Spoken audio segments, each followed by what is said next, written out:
Focus कर दो। Okay, focus करो, फोकस।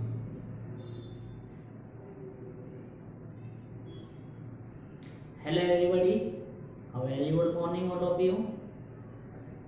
मैं अतुल कुमार एक बार फिर से अपने अतुल स्टडी यूट्यूब चैनल में आपका हार्दिक स्वागत करता हूं। कैसे हो आप सब? आई होप अच्छे होंगे, अच्छे से मेहनत कर रहे होंगे और अपने प्रयासों को खूब जोरों शोरों से तैयारी कर रहे होंगे, है ना। और गाइस, तैयारी करते रहना चाहिए, ठीक है। क्योंकि तैयारी करने से क्या होता है कि हमारा जो कॉन्फिडेंस लेवल होता है वो बढ़ता है, ठीक है ना।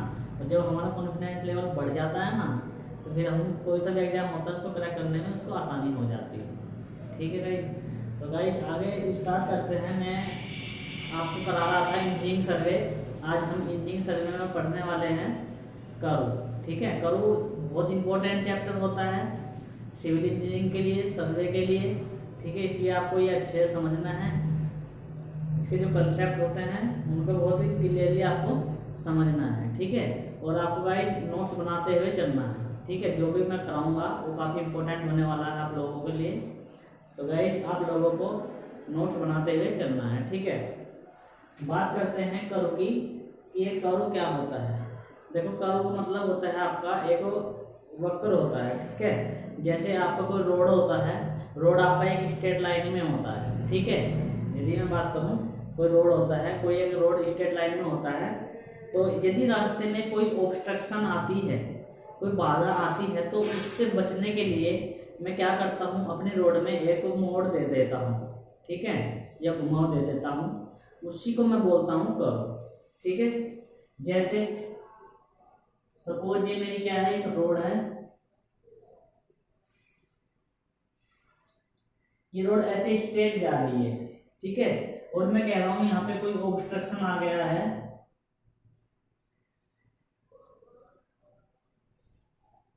ठीक है। इस ऑब्स्ट्रक्शन से बचने के लिए किसी भी तरीके का ऑब्स्ट्रक्शन हो सकता है, पेड़ हो सकता है या फिर ब्रिज टाइप हो सकता है, आपका कुछ भी हो सकता है, ठीक है। तो मैं क्या करूंगा, अपनी रोड को ऐसे घुमाव दे दूंगा, ठीक है। इस तरीके से चेंज हो जाएगी इसके डायरेक्शन,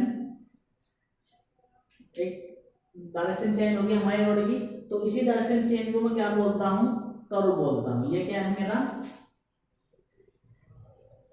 कर्व है, ठीक है गाइस। समझ में आ गया। कर्व भी देते हैं रोड में ऑब्स्ट्रक्शन से बचने के लिए, वेरी गुड, ठीक है। बात आती है कि कर्व होता है कितने तरीके का होता है। देखो गाइस, कर्व आपका बेसिकली दो तरीके का होता है, एक हॉरिजॉन्टल कर्व होता है और एक वर्टिकल कर्व होता है, ठीक है। हॉरिजॉन्टल कर्व क्या होता है, वे कर्व जो ग्राउंड पर ड्रॉ किए जाते हैं या फिर ग्राउंड पर शो किए जाते हैं, बनाए जाते हैं, उनको हम हॉरिजॉन्टल कर्व बोलते हैं, ठीक है। एक होता है वर्टिकल कर्व। वर्टिकल कर्व क्या होता है आपका, वर्टिकल कर्व होता है आपका जो कर्व वर्टिकल टाइप में होते हैं, ठीक है, उनको हम वर्टिकल कर्व बोलते हैं। जैसे मैंने बताया कि कर्व दो तरीके का होता है आपका, हॉरिजॉन्टल एंड वर्टिकल, ठीक है। हॉरिजॉन्टल कैसे होता है आपका, ये इस तरीके से यदि आपको कर्व दे रहे हो रोड पर, तो ये क्या है आपका हॉरिजॉन्टल कर्व है, ठीक है। और यदि आप इस तरीके से कोई कर्व देते हो, ठीक है, वर्टिकल टाइप में, तो ये क्या होता है आपका वर्टिकल कर्व होता है, ठीक है। ये क्या है आपका वर्टिकल कर्व। वर्टिकल कर्व तो बेसिकली दो तरीके का होता है, ये वैली कर्व हो गया, वैली टाइप में चमक रहा है तो वैली कर्व, और ये आपका सबमिट कर्व, ठीक है। तो वर्टिकल दो तरीके का हो गया आपका, valley curve and submit curve. समझ में आ गया, ये नोट कर लीजिए। तो गाइस देखिए, हॉरिजॉन्टल कर्व कितने तरीके का होता है, चार तरीके का होता है। नंबर एक सिंपल कर्व, एक होता है सिंपल, दूसरा होता है कंपाउंड, थर्ड होता है आपका transition curve,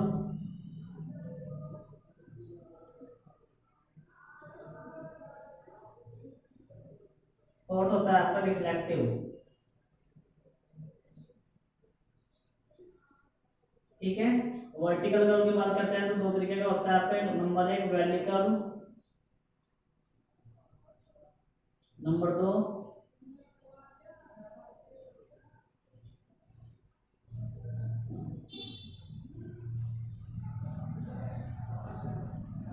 submit curve.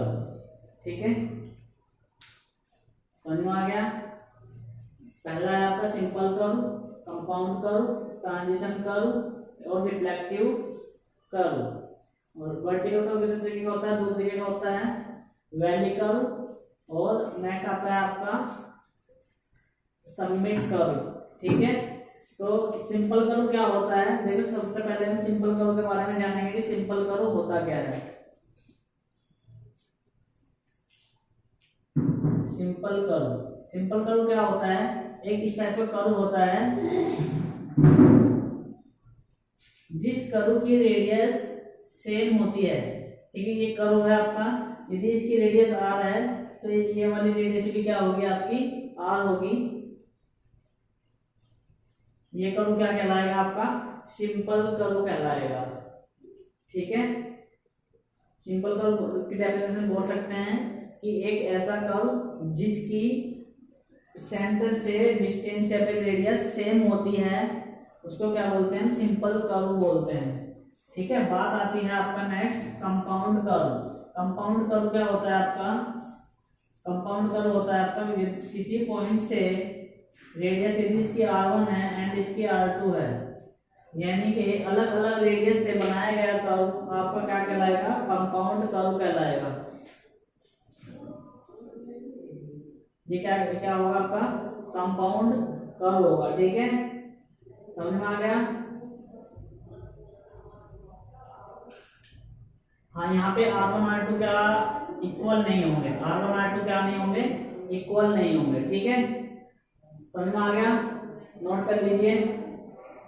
Next आता है आपका ट्रांजिशन कर्व, सॉरी पहले रिफ्लेक्टिव कर्व लेते हैं। नेक्स्ट आता है आपका रिफ्लेक्टिव कर्व। रिफ्लेक्टिव कर्व क्या होता है, जो कर्व आपका रिफ्लेक्ट होता है, ठीक है, इस तरीके से रिफ्लेक्ट हो जाता है तो उसको क्या बोलते हैं, रिफ्लेक्टिव कर्व। यानी कि पॉजिटिव से निगेटिव में जो कन्वर्ट हो जाता है जो कर्व, ये हॉरिजॉन्टली चल रहे हैं। ठीक है, ये वैल्यू सबमिट नहीं है, ये वर्टिकल कर्व में था, ये हॉरिजॉन्टल कर्व में है, ऐसे ग्राउंड पर ऐसे शो किया हुआ है, ऐसे वर्टिकल टाइप में नहीं है। ठीक है, जो पॉजिटिव से निगेटिव की ओर जाता है उसको हम क्या बोलते हैं, रिफ्लेक्टिव कर्व बोलते हैं। ठीक है, समझ में आ गया। ये फिगर बनाते हुए चलिएगा, इससे आपको आइडिया हो जाएगा, याद करने में आपको आसानी होगी। ठीक है, ये काफी इंपॉर्टेंट कर्व होते हैं, ये एग्जाम में अक्सर पूछे जाते हैं। ठीक है, नेक्स्ट आता है आपका last one, transition curve. Transition curve is the most important curve for engineering surveying. यदि आप किसी कंपनी में इंटरव्यू वगैरह देने के लिए जाते हैं तो आपसे अधिकतर ट्रांजिशन कर्व के बारे में ही पूछता है। ठीक है, क्योंकि ट्रांजिशन कर्व बहुत इंपॉर्टेंट होता है। देखो ट्रांजिशन कर्व क्या होता है, देखो ये कोई रोड होती है आपकी, ये आपका कोई क्या है, रोड है।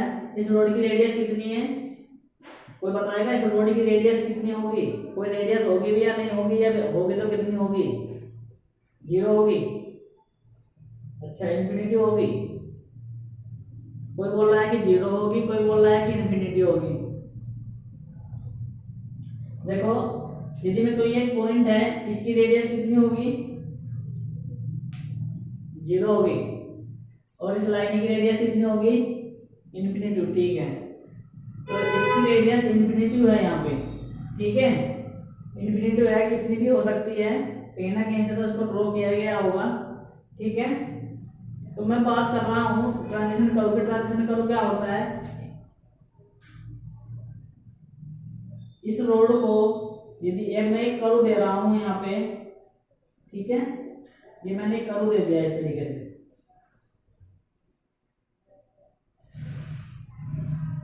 ठीक है, ऐसे रोड चलेगी मेरी, तो ये क्या है, मेरा एक कर्व है यहाँ से यहाँ तक का, इसकी रेडियस r होगी। ठीक है, और एक कर्व मेरा ये है, इसकी भी रेडियस क्या होगी आपकी, r होगी। समझ में आ रहा है। तो देखिए जो रोड होती है, रोड को कर्व पर ट्रांजिट करने के लिए, रोड को कर्व पर ट्रांजिट करने के लिए जो रोड बनाई जाती है, जो कर्व बनाया जाता है, उसको हम ट्रांजिशन कर्व बोलते हैं। ट्रांजिशन कर्व बोलते हैं। ये भी क्या हो जाएगा आपका, ट्रांजिशन कर्व हो जाएगा। ठीक है, समझ में आ गया। यानी कि ये कह सकते हैं कि यदि आपकी रेडियस इन्फिनिटी है, इन्फिनिटी से रेडियस जब आर में कन्वर्ट हो जाती है,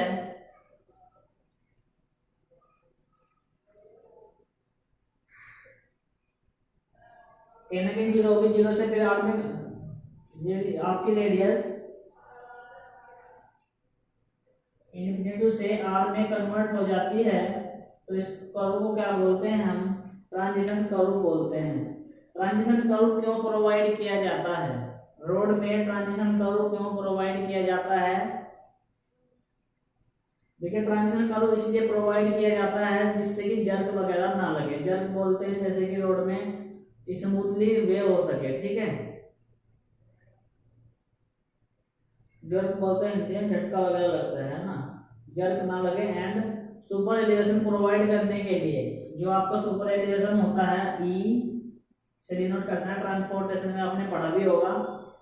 जो सुपर एलिवेशन होता है उसको प्रोवाइड करने के लिए हम ट्रांजिशन कर्व बनाते हैं। ठीक है, समझ में आया? ये कर्व के बारे में थोड़ी बेसिक नॉलेज थी।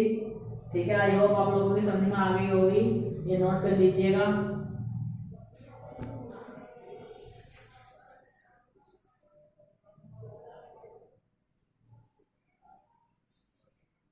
नोट कर लिया? आगे चलें।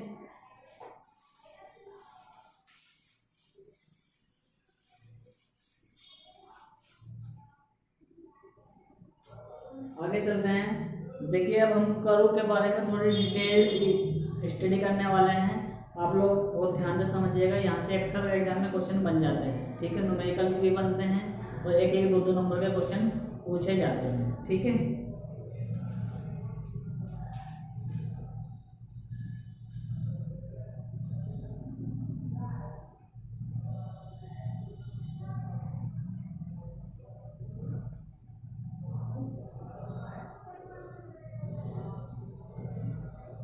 ये मैंने यहाँ पे एक कर्व बनाया है और ये सिंपल कर्व है, उसकी रेडियस आर है एंड इसकी रेडियस क्या है, आर है, तो इसलिए इसको सिंपल कर्व बोल दिया। ठीक है,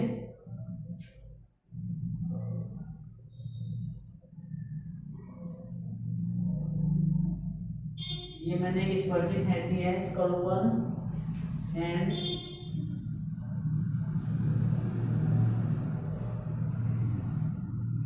एक स्पर्शी मैंने इधर खींच दिया है। ठीक है, इसको बोलता हूं मैं, इसको बोलता हूं बैकवर्ड टेंजेंट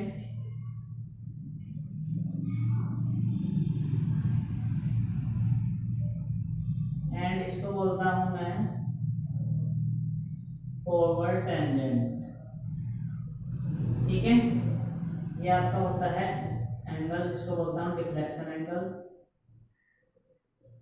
डिफ्लेक्शन एंगल। इन दोनों पॉइंट को यदि मैं मिलाता हूं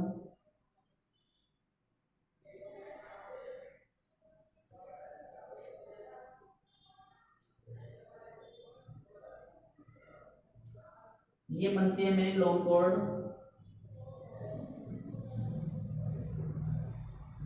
ठीक है, तो यदि मैं इन पॉइंट को मिलाऊं, ये M पॉइंट होता है, ये N होता है और इसको मैं V मानता हूँ, ये V पॉइंट है,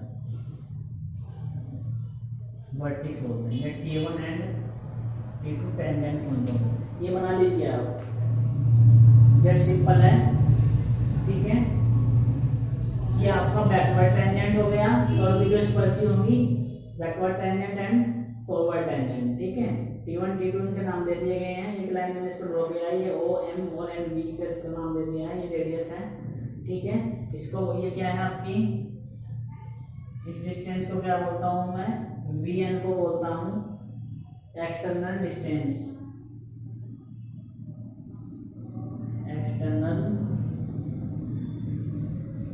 डिस्टेंस, ठीक है।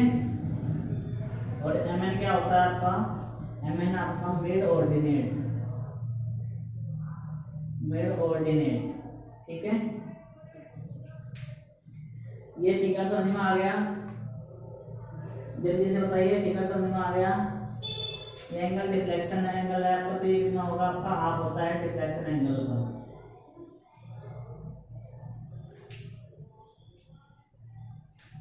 समझ में आ गया। ये काफी इंपॉर्टेंट फिगर है। तो देखिए, यदि मैं T1V की बात करूं, T1V कितना होगा आपका, T1V निकाल लेना आप, R10 del by 2 होगा, ठीक है।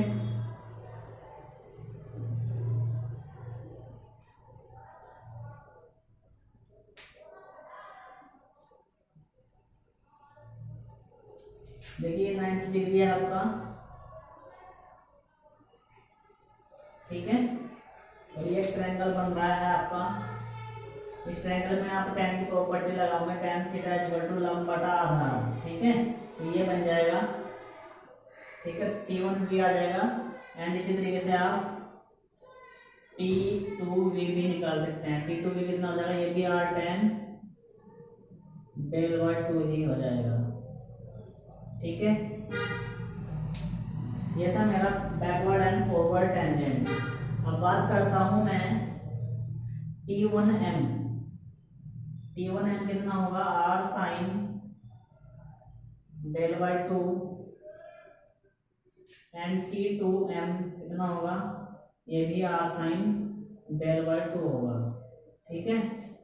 यदि मैं बात करता हूं T1 T2 की, ये कितना होगा, 2R sin del by 2 हो जाएगा। दोनों को ऐड कर देंगे इसको, ठीक है। बात आती है OM की।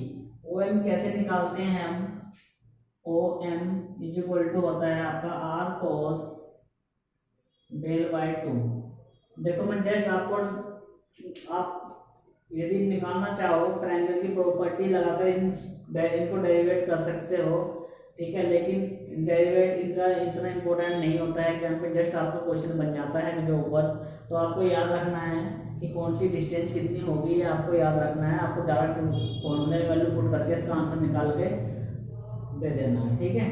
तो OM होगा आपका R cos del by 2 और OV होगा आपका R sec del by 2, ठीक है, OV, ठीक है। और ये देखिएगा, ये कितनी है आपकी, ये रेडियस है ON कितनी है रेडियस, और आपने टोटल निकाल लिया तो VN निकाल सकते हो।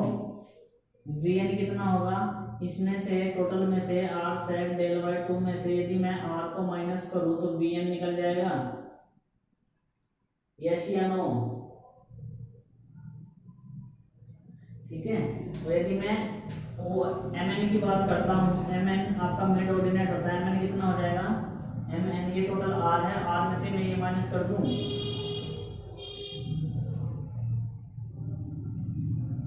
तो ये आपका क्या होता है, अपेक्स डिस्टेंस वो मिड ऑर्डिनेट, ठीक है। ये होता है आपका मिड ऑर्डिनेट। तो गाइस ये कुछ फॉर्मूलेज हैं जो कर्व में बन जाते हैं, इनके ऊपर डायरेक्ट क्वेश्चन पूछा जाता है, आप इनको नोट कर लीजिए, ये काफी इंपॉर्टेंट होते हैं। मैंने आपको बता दिया है किस तरीके से फॉर्मूले याद करने हैं। देखिए इसकी ट्रिक जान लेते हैं कैसे निकालते हैं। देखिएगा, सबसे पहले हमें टेंजेंट पकड़ना है, ये वाली लाइन, ठीक है। उसके बाद हमें ये वाली लाइन पकड़नी है, लॉन्ग कॉर्ड वाली। उसके बाद हमें ये OM पकड़ना है, ठीक है। उसके बाद हमें टोटल पकड़ना है, ये वाला टोटल, ये लाइन यहाँ से होता है, ठीक है। समझ आ गया। तो देखो कैसे करते हैं, ये tan sin cos और sec, समझ आ रहा है, tan sin cos और टोटल है आपका sec। ये यदि ये पूछता है तो ये हो जाएगा R tan del by 2, ये पूछता है तो R sin del by 2, ये पूछता है तो R cos del by 2 and total पूछता है तो R sec del by 2, ठीक है। और इसके बेस पर आप टोटल भी निकाल सकते हैं, कितनी हो जाएगी, ये R sin del by 2 होगी, ये भी R sin del by 2 हो जाएगी, तो टोटल हो जाएगी आपकी 2R sin del by 2, ठीक है। और आपने टोटल निकाल लिया है आर सेक डेल बाई 2, ठीक है। और ये मेरे को आर पता है तो टोटल ये निकाल लूंगा, तो आर सेक डेल बाई 2 में से यदि मैं आर घटाता हूँ तो ये आ जाएगी, ठीक है। और ये मैंने ये निकाल लिया है, और यदि मैं ये निकालना चाहूँ तो आर में से यदि मैं ये घटाऊँ तो r minus r cos del by 2 घटाऊंगा तो ये निकल के आ जाएगी, ठीक है। इस तरीके से आप इनको याद कर सकते हो, ठीक है। इतना डिफिकल्ट नहीं है, काफ़ी सिंपल है, ये नोट कर लीजिए।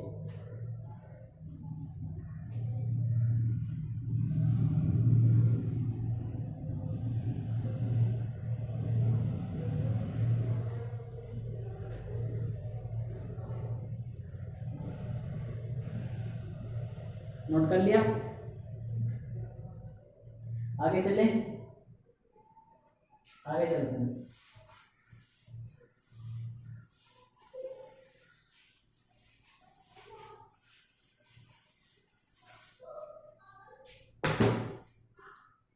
देखिए आप लोग नोट्स बनाते हुए चलिए, जो मैं करा रहा हूँ काफ़ी इम्पोर्टेंट कराता हूँ, ठीक है। आप लोग स्क्रीनशॉट वगैरह मत लीजिए, क्योंकि स्क्रीनशॉट लेकर आप इकट्ठे हो जाएंगे फिर कोई पढ़ता नहीं है। आप साथ के साथ लिखते हुए चलिएगा, अपनी कॉपी में नोट करते हुए चलिएगा, ठीक है। इससे आपके प्रैक्टिस हो जाएगी, याद भी हो जाएगा और आपके नोट्स भी बन जाएंगे, ठीक है। आगे चलते हैं। नेक्स्ट तो आता है point degree of curve. Degree of curve, ये डिग्री ऑफ कर्व क्या होता है लिखिएगा। It is defined as the angle, it is defined as the angle,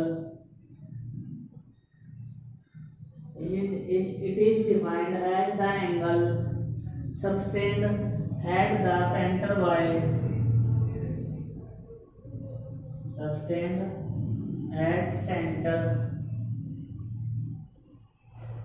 by chain length,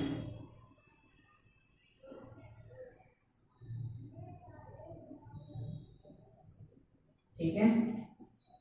ये क्या होता है, एक एंगल होता है सबटेंड जो चेन लेंथ के द्वारा उसके सेंटर से मेजर किया जाता है, ठीक है। तो देखिएगा 360 degree upon L is equal to, ये फॉर्मूला है आपका डिग्री, ठीक है, अपॉन चेन लेंथ,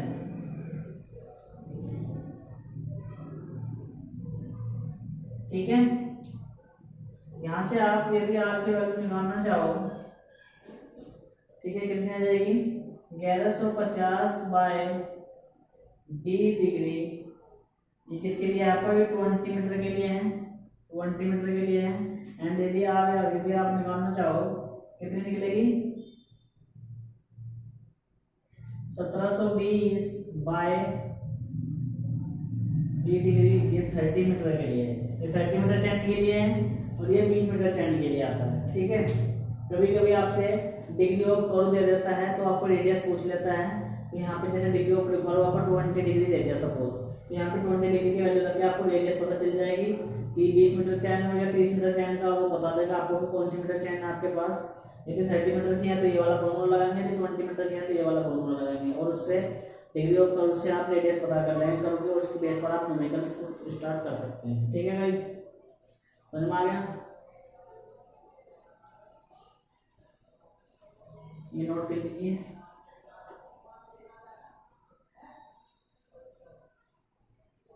हाँ, ये डिफ्लेक्शन एंगल ही है ये।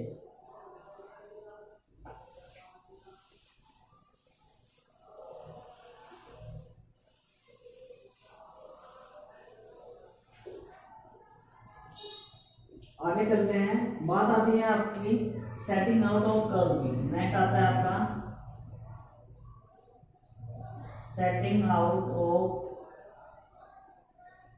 कर्व। कर्व को हम कैसे स्थापित करते हैं, ठीक है, क्या मेथड्स होते हैं इसको स्थापित करने के, अब हम यहाँ पे जानेंगे। फर्स्ट मेथड आता है आपका, फर्स्ट आता है perpendicular offset method,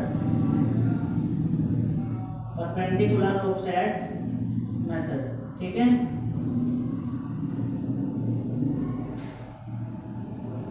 perpendicular offset method, देखिएगा परपेंडिकुलर ऑफसेट मेथड क्या होता है। ये आपका कोई क्या है, कर्व है, ये आपको कोई कर्व है, कर्व की ये स्पर्शिंग है थी मैंने, और इस पर मैंने लंब डाल दिया किसी पॉइंट से, ठीक है। और इसी के पैरेलल मैंने एक लाइन ड्रॉ कर ली है ऐसे, ठीक है। इस तरीके से इसकी फिगर बनाइएगा। ये आपका x है, ये आपका रेडियस हुआ r, ये आपका कोऑर्डिनेट हुआ OX।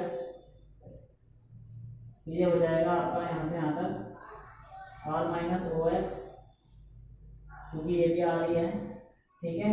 तो ये 90 डिग्री पे इसको मूव कर रहा है, ठीक है। डिस्टेंस आपका x हुआ। तो गाइस इसमें ट्रायंगल की प्रॉपर्टी लगाइएगा आप। ट्रायंगल की प्रॉपर्टी जब लगाओगे हो जाएगा r माइनस OX का whole square is equal to x square plus r square, ठीक है। इसको जस्ट सोल्व कीजिए, हो जाएगा r स्क्वायर प्लस OX का square minus 2rx is equal to x square plus r square. r square से आपका r स्क्वायर कट जाएगा, ठीक है।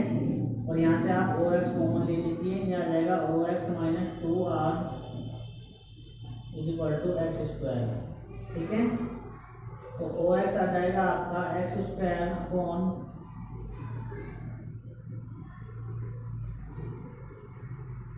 OX माइनस 2r, ठीक है।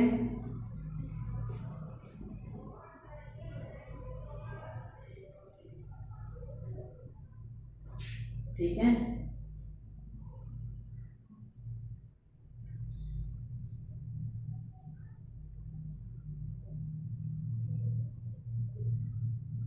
कोई दिक्कत?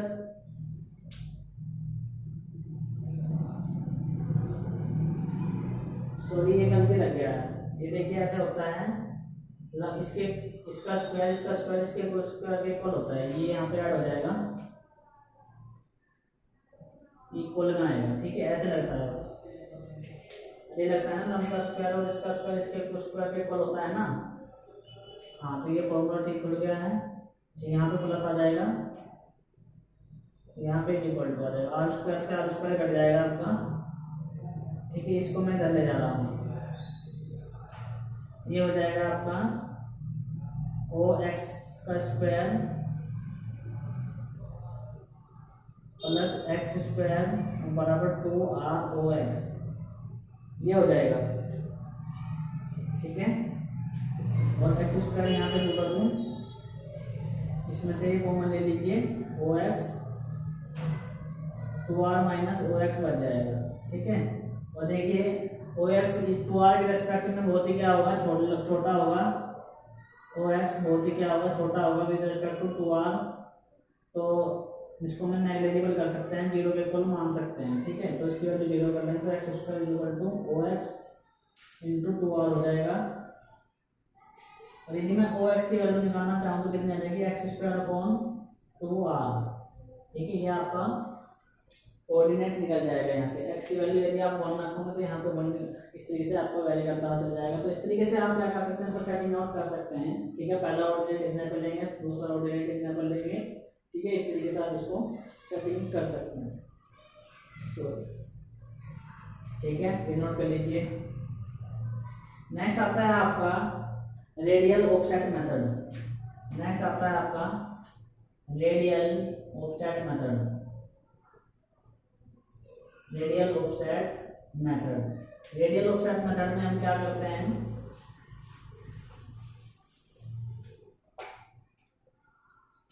ये कोई कर्व है, ये कर्व ये है, ठीक है। ये परपेंडिकुलर पे होगा, ये आ रहा है आपका, ये भी आ रहा है, ये क्या है आपका रेडियल ऑफसेट है, ये रेडियल ऑफसेट होगा यहाँ पे OX, ठीक है।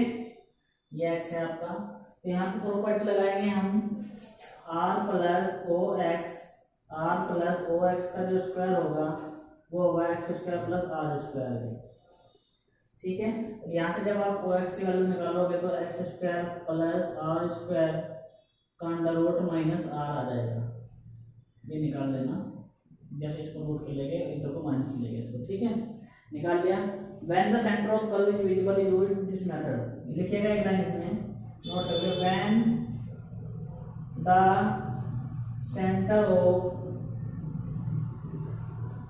Centre of curve is visible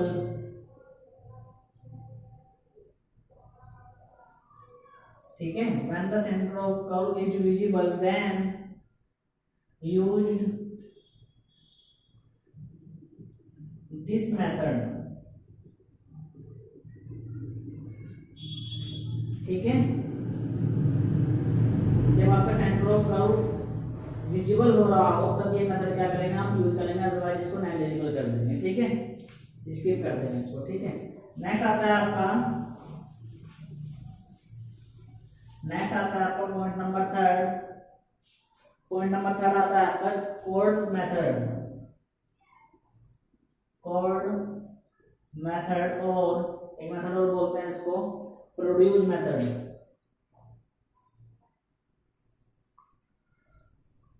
produce method देखो, कोड मेथड में हम इसका डेरिवेशन आपके सिलेबस में नहीं है, एज ए कंपटीशन के हिसाब से देखते हैं तो डायरेक्ट फॉर्मूले पर यार क्वेश्चन बनते हैं। तो यदि हम पहले ऑर्डिनेट की बात करते हैं तो c1 का स्क्वायर अपॉन 2r आता है, ये आएगा। ठीक है, एंड O2 की बात करते हैं तो आपका आएगा c1 c2 upon 2r plus c2 का स्क्वायर अपॉन 2r। ठीक है, एंड इसी तरीके से हम O1 की बात करते हैं तो c1 cn-1 इंटू cn, ठीक है, प्लस cn का स्क्वायर अपॉन 2r। यह आपका किसी भी यानी कि n टाइम्स ऑफ कोऑर्डिनेट के लिए आपको क्या फॉर्मूला आता है cn-1 into cn plus cn का स्क्वायर अपॉन 2r। समझ नहीं आ रहा है, यदि आप n की वैल्यू 1 रखते हो ना तो ये आ जाएगा। ठीक है,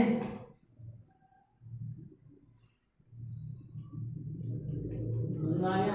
आगे चलते हैं, नेक्स्ट आता है आपका फोर्थ मेथड डिफ्लेक्शन मेथड या फिर रैंकाइन मेथड ही बोलते हैं।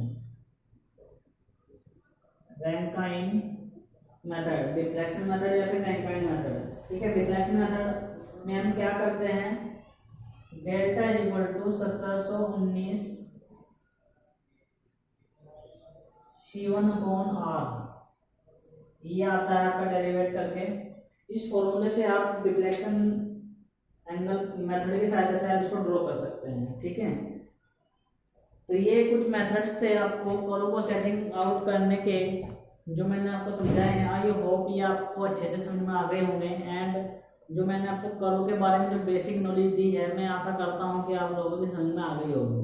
ठीक है, तो गाइस आज मैंने कर्व स्टार्ट किया है और कर्व मैंने पढ़ा भी दिया है, तो मैं आशा करता हूँ कि आप लोगों को अच्छे से समझ में आ गया होगा। कल हम अपने नेक्स्ट वीडियो में कर्व के न्यूमेरिकल कराने वाले हैं। ठीक है, और ज़्यादा से ज़्यादा बच्चे जुड़ जाइएगा, सबको बोल दीजिए वीडियो को लाइक तथा शेयर कीजिए और सभी से कह दीजिएगा कल कर्व के न्यूमेरिकल स्टार्ट होने वाले हैं।